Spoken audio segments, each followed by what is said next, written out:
नमस्कार, QTV news में आपका स्वागत है। मैं हूं स्तुति और आइए एक नजर डालते हैं शहर की प्रमुख सुर्खियों पर। पूर्व विधायक अजय राय ने राष्ट्रीय महासचिव प्रियंका गांधी द्वारा भेजे गए ऑक्सीजन कंसंट्रेटर व कोविड मेडिसिन किट के जानकारी के संदर्भ में आयोजित की पत्रकार वार्ता।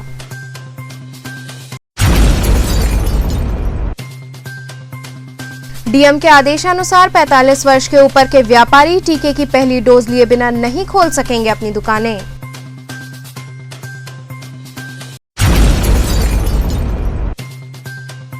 पूर्वांचल की सबसे बड़ी गल्ला मंडी की खुली सभी दुकानें।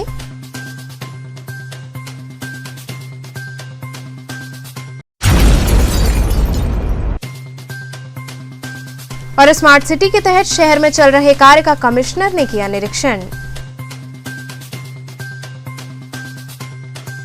और अब खबरें विस्तार से। पूर्व विधायक अजय राय ने राष्ट्रीय महासचिव प्रियंका गांधी द्वारा भेजे गए ऑक्सीजन कंसंट्रेटर व कोविड मेडिसिन किट के संदर्भ में पत्रकार वार्ता कर इस संदर्भ में जानकारी दी। चांदपुर स्थित कांग्रेस कैंप कार्यालय में सोमवार को एक पत्रकार वार्ता आयोजित की गई। इस मौके पर उपस्थित पूर्व विधायक अजय राय ने कहा कि पूरी कांग्रेस पार्टी इस कोरोना महामारी काल में जनता की सेवा हेतु हर संभव प्रयास कर रही है। हम कांग्रेस जनों ने अपनी जान की परवाह किए बिना लोगों की मदद में जुटे हुए हैं। इसी कड़ी में राष्ट्रीय महासचिव प्रियंका गांधी द्वारा काशी की जनता हेतु ऑक्सीजन कंसंट्रेटर व कोविड मेडिसिन किट भेजी गई है। उन्होंने कहा कि कोरोना की तीसरी लहर के मद्देनजर हम तैयारी कर रहे हैं और कोविड मेडिसिन किट घर घर जाकर लोगों में वितरित करेंगे। इस मौके पर प्रमुख रूप से किसान कांग्रेस कमेटी के प्रदेश महासचिव पंकज सिंह डब्लू, जिलाध्यक्ष राजेश्वर सिंह पटेल, महानगर अध्यक्ष राघवेंद्र चौबे, ओम प्रकाश ओझा सहित कई कांग्रेस जन मौजूद रहे। आज ये हम सब लोग जो लगातार कांग्रेस पार्टी के लोग जो लगातार बनारस में काम कर रहे हैं, 75 जिले में काम कर रहे हैं, सेवा सत्याग्रह के माध्यम से, और उसके माध्यम से जो हमारे कार्यकर्ताओं का जो पूरा काम हो रहा है, उससे हमारी नेता प्रभावित हुई प्रियंका जी। उन्होंने पूरी तरीके से ये जो दवाओं का वितरण पूरा किया जाएगा, डॉक्टरों के प्रिस्क्रिप्शन पे, डॉक्टरों के परामर्श पे जो व्यक्ति को जरूरत होगी उसको ये दिया जाएगा, और निश्चित उसके जान की हिफाजत करने का पूरा प्रयास कांग्रेस पार्टी कर रही है और करेगी।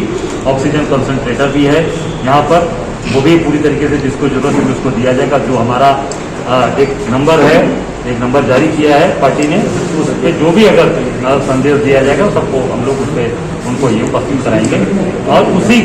और ये निश्चित तौर से जो पहली लहर, दूसरी लहर, जो तीसरी लहर की बात कर रहे हैं डॉक्टर्स लोग और साइंटिस्ट लोग, उसके लिए हम पूरी तरीके से कांग्रेस पार्टी के लोग तैयार हैं, अपने सारे सामान के साथ, अपनी सारी व्यवस्था के साथ, कि अगर भगवान न करे, बाबा विश्वनाथ से प्रार्थना है कि ना आवे, अगर ऐसी स्थिति बनेगी तो हमारा एक एक कार्यकर्ता, एक एक साथी डटकर जिस तरीके से हमने पहली लहर और दूसरी लहर में काम किया, उससे बढ़कर आगे के लिए हम तैयार हैं। उसके लिए भी हम काम करने के लिए पूरी तरीके से मुस्तैद। बात की जाए कार्यकर्ताओं के लिए है कि आम पब्लिक के लिए? नहीं, आम पब्लिक के लिए।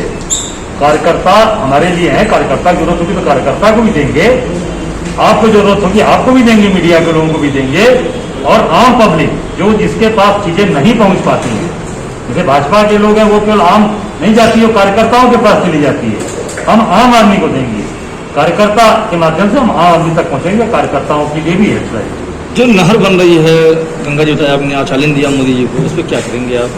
नहीं, मैं चैलेंज देने वाला कौन हूँ भैया? मैं साधारण सा आदमी हूँ, साधारण सा नागरिक हूँ, काशी का रहने वाला हूँ, माँ गंगा का भक्त हूँ, बाबा विश्वनाथ का भक्त। अगर बनारस के अंदर जिस तरीके से बाबा विश्वनाथ के दरबार में जिस तरीके की चीजें लगातार हुई हैं, जिस तरीके के धर्म के साथ खिलवाड़ हुआ है, उसी तरीके से माँ गंगा के साथ भी बनारस में अर्धचंद्राकार का स्वरूप खराब किया जा रहा है, और बनारस में नहर बनाने का प्रयास किया जा रहा है। बनारस में माँ गंगा का नहर मत बनाइए, क्योंकि अगर नहर बना के पानी गंगा जी का ले जाएंगे, उससे क्या होगा कि पूरा विध्वंस होगा, और माँ गंगा बनारस के जो 84 घाट हैं, उन 84 घाट को छोड़कर दूर चली जाएगी। और हमारे बनारस के जानकार जो माँ गंगा पे जिन्होंने काम किया है, हमारे संकट मोचन के महंत विशंबरनाथ मिश्र जी ने कह चुके हैं, BD त्रिपाठी जी कह चुके हैं, UK चौधरी जी कह चुके हैं कि अगर नहर के माध्यम से गंगा जी का पानी ले जाएगा तो ये गंगा जी घाट छोड़ देंगी, और ये बहुत ही बहुत ही विध्वंसकारी होगा बनारस के लिए। हम कांग्रेस के लोग ऐसा होने नहीं देंगे कि इसके लिए हमें किसी भी स्तर पे लड़ाई लड़ना पड़ेगा, हम नहीं होने देंगे। और बनारस की जनता मोदी जी को यहाँ का सांसद इसलिए बनाई थी कि आप धर्म की रक्षा करेंगे, धर्म के साथ खड़े रहेंगे, धर्म की नई परिभाषा नहीं लिखेंगे, धर्म की चीजों को बदलेंगे नहीं।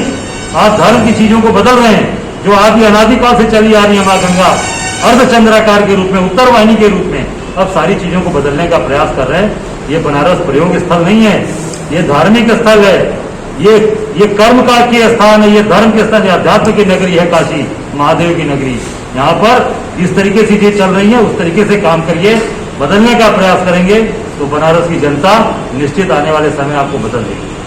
डीएम के आदेशानुसार 45 वर्ष के ऊपर के व्यापारी टीके की पहली डोज लिए बिना अपनी दुकानें नहीं खोल सकेंगे। वहीं 18 वर्ष से ऊपर वाले व्यापारियों को 15 दिनों का समय दिया गया। उत्तर प्रदेश में 600 से नीचे कोरोना संक्रमित केस वाले जिले अनलॉक किए जा रहे हैं। इसी की ओर पूरे देश में कोरोना से लड़ाई में एक मॉडल बनकर उभरा वाराणसी भी बढ़ चला है। लेकिन इस खबर से उन व्यापारियों को ज़्यादा खुश होने की ज़रूरत नहीं है जिन्होंने अभी तक कम से कम कोरोना वैक्सीन की पहली डोज तक नहीं ली है। ऐसे व्यापारियों को वाराणसी के अनलॉक में अपनी दुकानों को खोलने की अनुमति नहीं होगी। वाराणसी के जिलाधिकारी ने साफ किया है कि अगले कुछ दिनों में अनलॉक के दौरान 45 वर्ष के ऊपर के व्यापारी अपनी दुकानों को नहीं खोल सकेंगे जिन्होंने वैक्सीन की पहली डोज तक नहीं ली है। वहीं 18 से 45 वर्ष वाले व्यापारियों और दुकान के कर्मचारियों को वैक्सीनेशन के लिए 15 दिनों का अल्टीमेटम दिया गया है, जिसके बाद ही वे अपने प्रतिष्ठानों को खोल सकेंगे।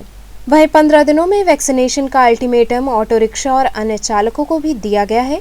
इसके अलावा उन राज्य कर्मचारियों के जून का वेतन रोक दिया जाएगा जिन्होंने वैक्सीन नहीं लगवाई है। 18 से लेकर 45 वर्ष के आयु वर्ग के जो व्यापारी हैं उनको 15 दिन का समय हम दे रहे हैं ताकि वो अपना पोर्टल पर रजिस्ट्रेशन करा के 15 दिन में अपना वैक्सीनेशन करवा लें। 15 दिन के बाद हम लोग देखेंगे कि वास्तव में जिनका वैक्सीनेशन पूरा हो गया हो, जिसमें व्यापारी वर्ग भी शामिल है, उन पे काम करने वाले जितने कर्मचारी हैं वो भी शामिल हैं, जो वैक्सीनेट हो चुके हों तभी हम लोग उनके प्रतिष्ठान खुलवाएंगे। अन्यथा जब तक वो वैक्सीनेट नहीं होते हैं तब तक उनको सलाह दी जाएगी कि वो बंद ही रखें, क्योंकि किसी की भी मृत्यु होती है तो फिर वो व्यवस्था को दोष देते हैं और जब सरकार आगे बढ़ के वैक्सीनेशन करवा रही है उसका लाभ नहीं उठाते हैं। तो इसी को लागू करने के लिए ये 15 दिन की व्यवस्था वाराणसी में की गई है। आज सभी व्यापार मंडलों को जागरूक भी किया जा रहा है, उनको ऑप्शन भी दिया जा रहा है कि स्थान का चयन वे स्वयं कर लें।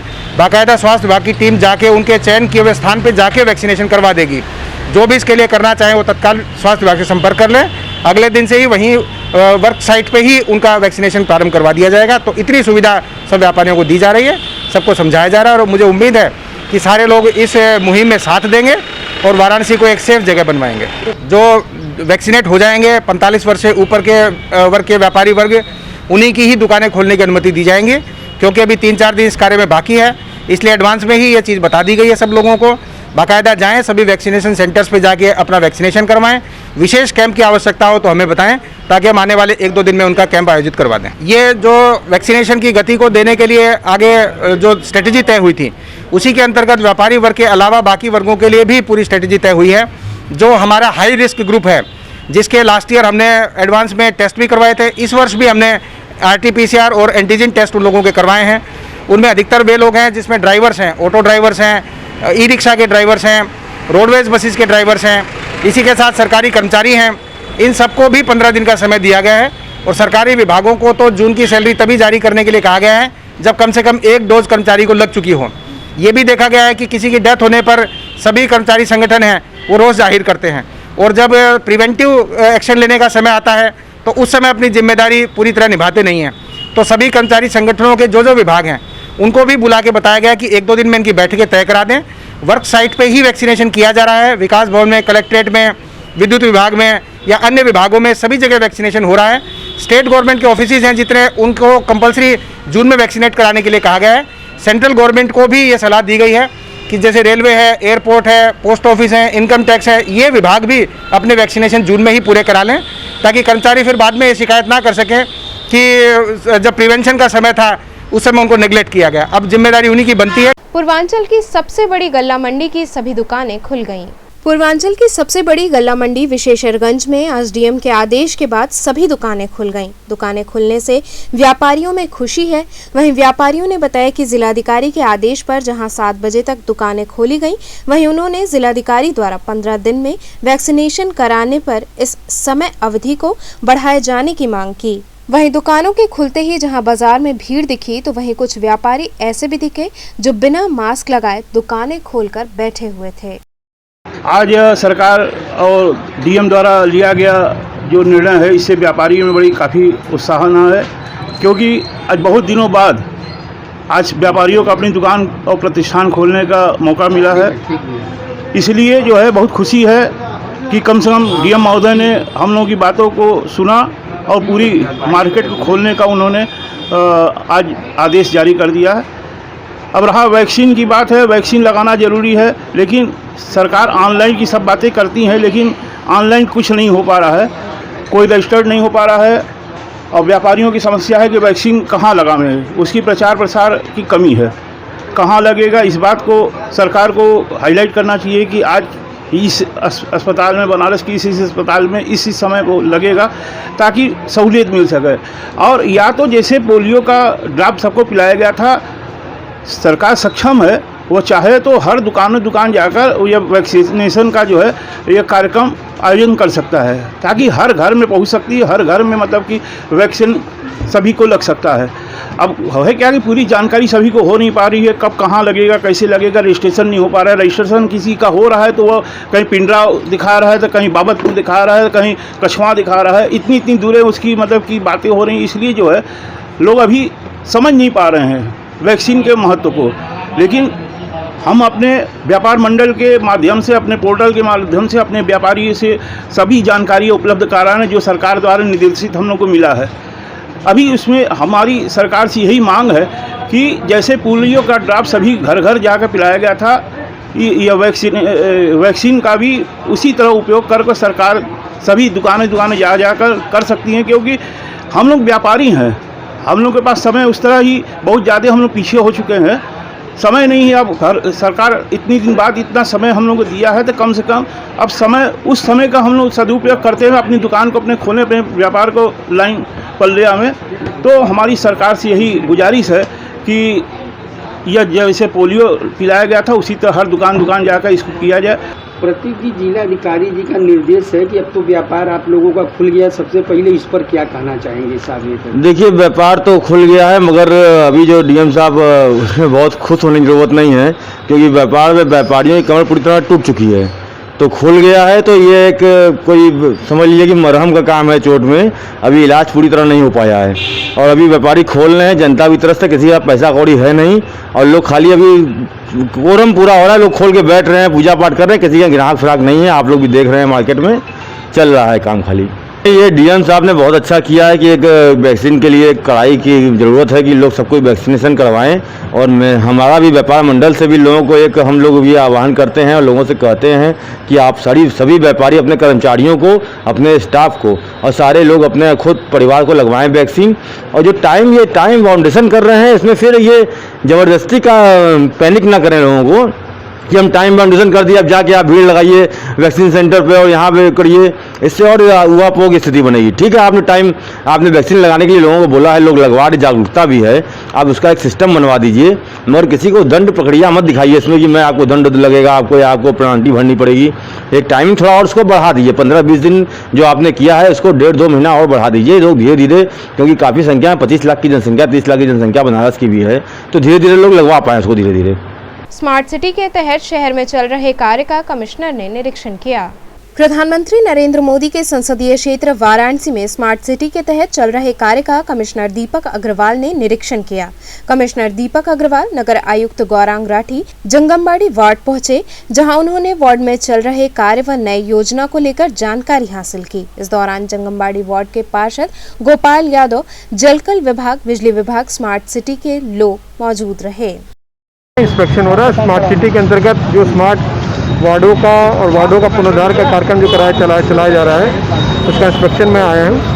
उसमें कार्य की गुणवत्ता देखने और क्या क्या समस्या आ रही है उसको देखने का। जैसे आप हर वार्डों में इंस्पेक्शन कर रहे हैं, बहुत सी जनता वहाँ दुखी है, स्मार्ट सिटी कार्ड से वो संतुष्ट नहीं है, इस पर आप क्या कहना चाहेंगे? इसमें ये है कुछ एक जगह समस्या है, समस्या का कारण 2-3 है।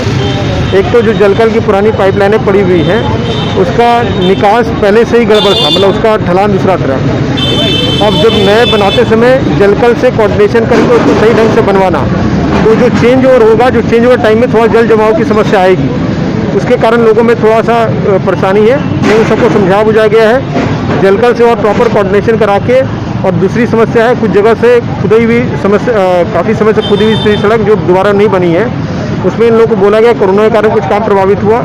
इन सबको जहाँ जहाँ इस तरह की समस्या थी, सबको 1 सप्ताह का समय दिया गया है। 1 सप्ताह के अंदर काम ठीक ठाक कर लेंगे और दोबारा मैं 1 सप्ताह बाद फिर आऊँगा, और अगर नहीं होता तो ठेकेदार के और संबंधित जेई के विरुद्ध कार्रवाई की जाएगी। जैसा कि आप देख रहे हैं कि 1 दिन काम लग रही है, 2 दिन काम नहीं रही, महिला अभी आपसे मिली थी। एकदम मैं तो बोल रहा हूँ, उसमें अगर 1 सप्ताह का समय दिया गया है, आज रविवार है, अगले रविवार तक जो गलियों में विलम्ब हुआ है वहाँ पर 1 सप्ताह में काम पूरा नहीं होता है, संबंधित ठेकेदार के विरुद्ध और संबंधित जेई के विरुद्ध भी कार्रवाई की जाएगी। तहसील क्षेत्र के गांव में उत्पन्न जल प्रदूषण का ग्रामवासियों ने विरोध किया।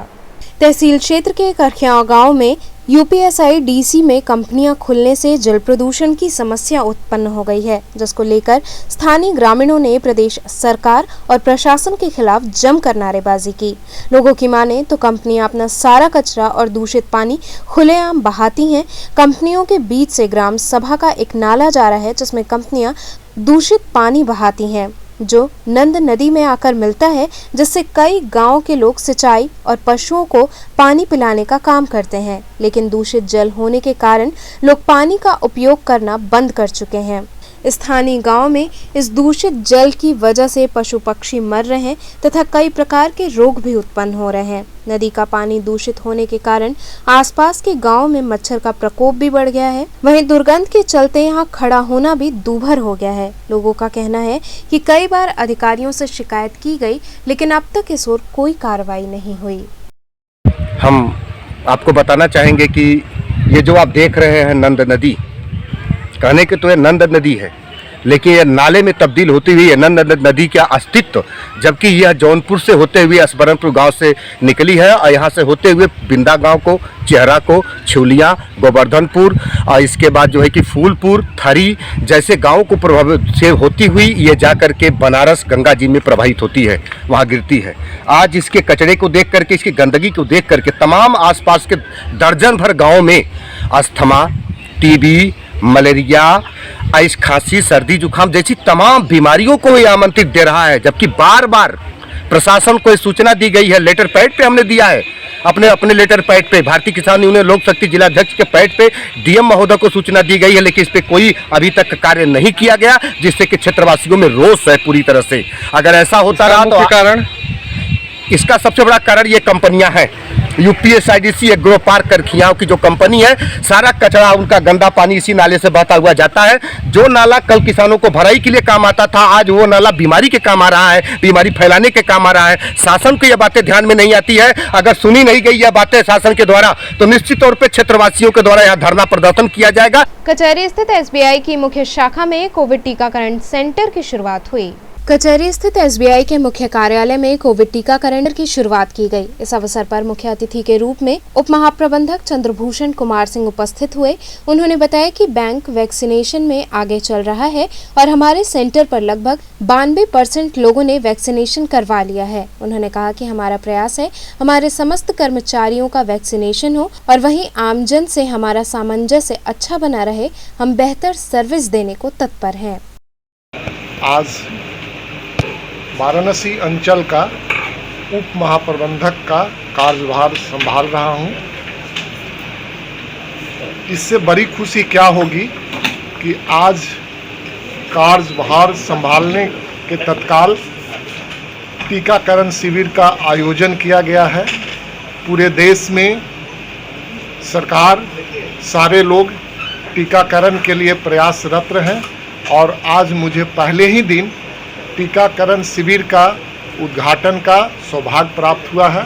ये मेरे लिए बहुत खुशी और गर्व की बात है। मैं अपने सभी साथियों को इसके लिए धन्यवाद देता हूं और आह्वान भी करता हूं कि वो आएं और टीका लगवाएं। यहाँ वक्त तो चला एक छोटे से ब्रेक का, बने रहिए KTV के साथ।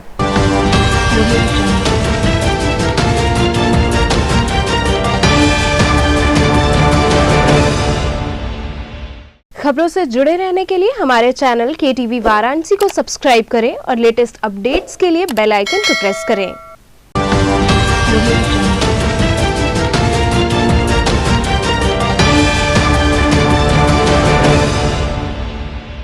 ब्रेक के बाद आपका स्वागत है।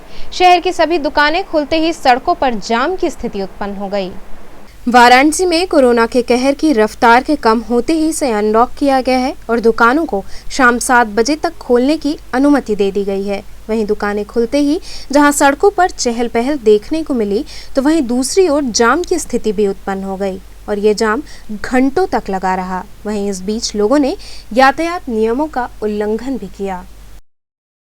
ऑक्सीजन फॉर इंडिया मुहिम के तहत 40 ऑक्सीजन कंसंट्रेटर प्रदान किए गए। इंडो जर्मन सोसाइटी रेमसाइड जर्मनी की अध्यक्षा हेल्मा रिचा और उनके मित्रों के सहयोग से ऑक्सीजन फॉर इंडिया मुहिम के तहत ऑक्सीजन कंसंट्रेटर के लिए फंड इकट्ठा किया गया। इस फंड से भारत की संस्था जनमित्र न्यास, मानवाधिकार जन निगरानी समिति, child right and you, common man trust के संयुक्त तत्वाधान में 40 ऑक्सीजन कंसंट्रेटर वाराणसी जिले के 6 प्राथमिक स्वास्थ्य केंद्रों एवं 6 सामुदायिक स्वास्थ्य केंद्रों सहित अन्य चिकित्सालयों में वितरण किया जाना है। आज इस अभियान की शुरुआत हुई। इस मौके पर संस्था के निदेशक डॉक्टर लेनिन ने हेल्मा रिचा और उनके साथियों को धन्यवाद करते हुए कहा कि हमने ये तैयारी कोरोना की तीसरी लहर को ध्यान में रखते हुए किया है। संस्था द्वारा बच्चों को विटामिन डी की गोली, गर्भवती व धात्री महिलाओं सहित 5 वर्ष के नीचे के बच्चों को प्रोटीन युक्त पोषक आहार का वितरण इसी माह किया जाना है। कोविड संक्रमण से बचाव के संदर्भ में स्वच्छता और स्वास्थ्य की जानकारी संस्था की टीम द्वारा लगातार दिया जा रहा है। सर, जो ये महामारी है, इसमें ऐसी हालात में जो रोजगार थे वो बेरोजगार हो गए हैं। तो ऐसे एक माहौल में जब भी कोई महामारी हो या कोई तूफान हो या कोई समाज में इस तरह का अचानक कोई वो आ जाए, तो उसमें इसका अर्थ और इसकी महत्ता काफ़ी बढ़ जाती है।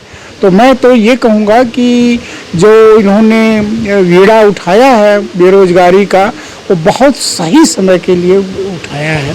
ये दुर्भाग्य से ये संजोग ही कहा जाएगा कि उसमें महामारी भी है, तो उसमें और भी ये अर्थयुक्त हो जाता है। बेरोजगारी मुक्त करने का एक अभियान हम लोग चला रखे हैं और उसमें ये नहीं है कि हम किसी पॉलिटिकल पार्टी या इस तरह का पॉलिटिकल मुद्दा बनाने जा रहे हैं, बल्कि बनारस में और बहुत सारे अन्य जगहों में भी लोगों के अंदर प्रतिभा होती है, बस उनको पता नहीं होता कि किस तरीके से उसको कहाँ से कौन सा सपोर्ट सिस्टम मिलेगा।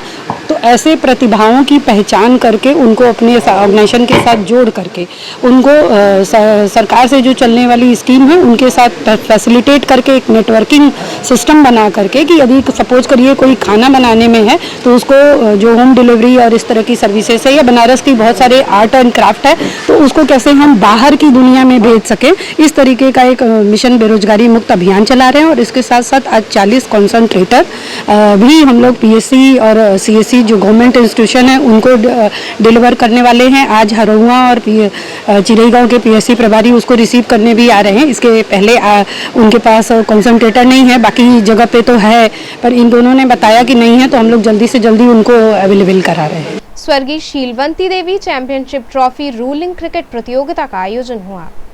स्वर्गीय शीलवंती Devi championship trophy ruling cricket प्रतियोगिता का भव्य आयोजन DAV PG कॉलेज के ग्राउंड में किया गया। ये मैच सिर्फ महिला खिलाड़ियों के लिए कराया गया। इसमें विभिन्न जनपद से आए खिलाड़ियों ने भाग लिया। कार्यक्रम के मुख्य अतिथि डॉक्टर मनोज श्रीवास्तव ने खिलाड़ियों से परिचय प्राप्त कर खेल का उद्घाटन किया। वहीं इस दौरान खेल के कोच अजय यादव ने बताया कि कोरोना काल में खिलाड़ी अपनी प्रतिभा दिखाने में वंचित थे, अब इन्हें ट्रायल कराया जा रहा है। विजयी प्रतिभागियों को पुरस्कृत किया जाएगा व आगे इन्हें और भी बड़े मैच खेलने का मौका दिया जाएगा ताकि ये आगे बढ़कर देश व प्रदेश का नाम रोशन करें। प्रतियोगिता में नीतू पटेल, श्यामा, रूबी पटेल, प्रांजलि सिंह इत्यादि खिलाड़ी मौजूद रहे। समाज में प्रथम Shilwanti Devi championship women cricket tournament DAV degree college में आज उद्घाटन था, जिसका उद्घाटन डॉक्टर मनोज कुमार श्रीवास्तव ने किया था। चूँकि समिति का मैं सेक्रेटरी हूँ उत्तर प्रदेश दिव्यांग क्रिकेट एसोसिएशन का, यह मैच क्रिकेटरों को बढ़ावा देने के लिए वुमेन क्रिकेट को बनारस में अभी अप्रैल में हमने कराया था, जिसमें बांग्लादेश की भी टीम आई हुई थी, पर उनको राजस्थान का नाम देकर BHU में एक बृहद कार्यक्रम कराया गया था, जिसमें उत्तर प्रदेश, बिहार, बांग्लादेश और राजस्थान की टीम भाग ली थी, जिसमें विजेता उत्तर प्रदेश हुई थी। तो आज ये कौन सा क्रिकेट हुआ, क्या संदेश दे रहा है इसमें? समाज में हमारी सबसे अच्छी खिलाड़ी पूनम पाल भदोही की, जिनकी माताजी कोरोना काल से गुजर चुकी हैं, उनकी आत्मा की शांति के लिए यह प्रथम Shilwanti Devi champion trophy cricket tournament women का कराया गया है। रूबी, किस तरह का आज मैच संपन्न हुआ, क्या चाहती है तुम लोग? मैच आज का अच्छा था। हम लोग चाहते हैं कि इंडिया खेले अच्छे से। अभी तक कौन कौन सा खेली हो तुम? बस स्कूल स्टेट खेले। खेल रही हो? हाँ। तो कैसा इन्फॉर्म चल रहा है तुम्हारा? अच्छा चल रहा था अभी तो। सरैया क्षेत्र में अल्पसंख्यक कांग्रेस के तत्वाधान में जरूरतमंदों में राशन किट वितरित की गई। सरैया क्षेत्र में अल्पसंख्यक कांग्रेस के तत्वाधान में पार्षद एवं अल्पसंख्यक कांग्रेस के प्रदेश उपाध्यक्ष हाजी ओंकास अंसारी की ओर से गरीब मजदूरों एवं बुनकरों में राशन किट का वितरण किया गया। इस दौरान मुख्य अतिथि के रूप में पूर्व शहर अध्यक्ष एवं पार्षद दल के नेता सीताराम केशरी उपस्थित रहे। इस अवसर पर सीताराम केशरी ने इस पुनीत कार्य की सराहना की और बताया कि आज लगभग 250 लोगों को राशन किट वितरित की गई है। इस मौके पर प्रमुख रूप से शाहिद तौसीफ, दयाराम पटेल, अफरोज अंसारी, पार्षद रमजान अली इत्यादि लोग मौजूद रहे। जैसा कि आप सभी जानते हैं कि इस कोरोना काल में पूरे देश में लॉकडाउन लगा है और सभी लोग अपने अपने जरूरत से लोगों की मदद कर रहे हैं, प्रशासन शासन। आज हम लोगों ने एक छोटा सा प्रयास किया है राशन किट बांटने का, जिसमें 5 किलो आटा है, 2 किलो चावल है, 2 किलो आलू है, 2 किलो दाल है, सरसों का तेल है, नमक है। ये किट बनाकर हम उन लोगों को चिन्हित करके जिसके पास लॉकडाउन में खाने के लिए कुछ नहीं है, तो उनके घर घर जाके पर्ची बांट के आज उनको अपने आवाज से राशन का ये किट हम लोगों ने बांटा है अल्पसंख्यक कांग्रेस की जानिब से। द डफ फाउंडेशन की ओर से एक पत्रकार वार्ता आयोजित हुई। पत्रकारों से मुखातिब होते हुए द डफ फाउंडेशन के डायरेक्टर ने बताया कि कोविड की तीसरी लहर आने की संभावना जताई जा रही है, जिसे लेकर हम काफ़ी सतर्क हैं और तैयारियां लगभग पूरी कर चुके हैं। इस अवसर पर उन्होंने बताया कि दवा से लेकर प्रिकॉशन तक की व्यवस्थाएं ऑनलाइन और ऑफलाइन दोनों तरीके से की जा रही है और खासकर ग्रामीण इलाकों में इसको लेकर विशेष सतर्कता बरती जा रही है और हमारा अभियान है कि गाँव में प्रत्येक व्यक्तियों को मास्क, सैनिटाइजर, ग्लव्स मुहैया कराया जा सके। देखिए, हम लोग को बड़ा आश्चर्य हुआ जब गांव में हम लोग पहुंचे और लोगों से ऑक्सीमीटर के बारे में पूछा तो लोगों ने ऑक्सीमीटर को थर्मामीटर समझा। वहाँ पे ये तक अभी जानकारी नहीं है कि ऑक्सीमीटर का क्या प्रयोग है, किस काम में आता है, दिखता कैसा है। तो पहला उद्देश्य तो हमारा ये था कि एटलीस्ट गाँव के हर परिवार के पास एक ऑक्सीमीटर की सुलभता हो जाए, ताकि समय रहते अगर उनको अपना ऑक्सीजन लेवल अगर मालूम रहेगा तो वो क्रिटिकल कंडीशन में आने से बच सकेंगे। इसी चीज़ को ध्यान में रखते हुए हमने ये कैंपेन स्टार्ट किया है और ये इसका यूएसपी ये है कि हर गांव के हर प्रधान को, हर आशा को, हर आंगनवाड़ी कार्यकर्ता को एक ऑक्सीमीटर दिया जाएगा। इसके बाद 3 घरों का एक समूह बनाया जाएगा, हर 3 घर पे एक ऑक्सीमीटर रहेगा। जैसे पुराने समय में हमारे घर में एक लैंडलाइन फ़ोन होता था, हमारे पड़ोसी भी उसी का यूज़ करते थे। तो इस तरह से कम रिसोर्स से हम लोग मैक्सिमम लोगों तक पहुँचेंगे। हर 3 घर पे एक ऑक्सीमीटर रहेगा। इसके अलावा हर एक गांव के व्यक्ति को, चाहे वो बच्चा हो, चाहे बूढ़ा हो या जवान हो, सबको एक ऐसी किट दी जाएगी। इस किट में 5 रीयूजेबल मास्क हैं, सर्जिकल ग्लव्स हैं, सैनिटाइज़र है और ORS है। साथ ही साथ उनको एक हिंदी में लिखा हुआ पैम्पलेट भी रहेगा कि आपको मास्क कैसे पहनना है, सैनिटाइज़र कैसे पहनना है, ऑक्सीमीटर का कैसे प्रयोग करना है, कौन सी रीडिंग आपके लिए उचित है और कौन सी रीडिंग पे आपको अपने डॉक्टर से संपर्क करना है। तो चलते चलते पुनः एक नजर डालते हैं शहर की प्रमुख सुर्खियों पर। पूर्व विधायक अजय राय ने राष्ट्रीय महासचिव प्रियंका गांधी द्वारा भेजे गए ऑक्सीजन कंसंट्रेटर व कोविड मेडिसिन किट के जानकारी के संदर्भ में आयोजित की पत्रकार वार्ता।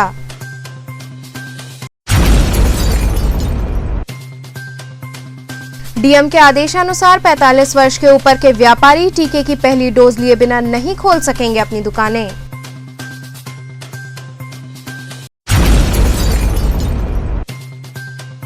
पूर्वांचल की सबसे बड़ी गल्ला मंडी की खुली सभी दुकानें।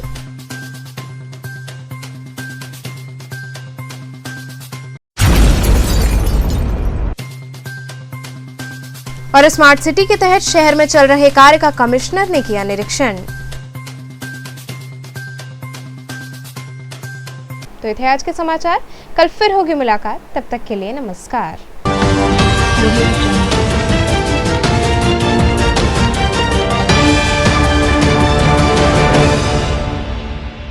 खबरों से जुड़े रहने के लिए हमारे चैनल KTV वाराणसी को सब्सक्राइब करें और लेटेस्ट अपडेट्स के लिए बेल आइकन को प्रेस करें।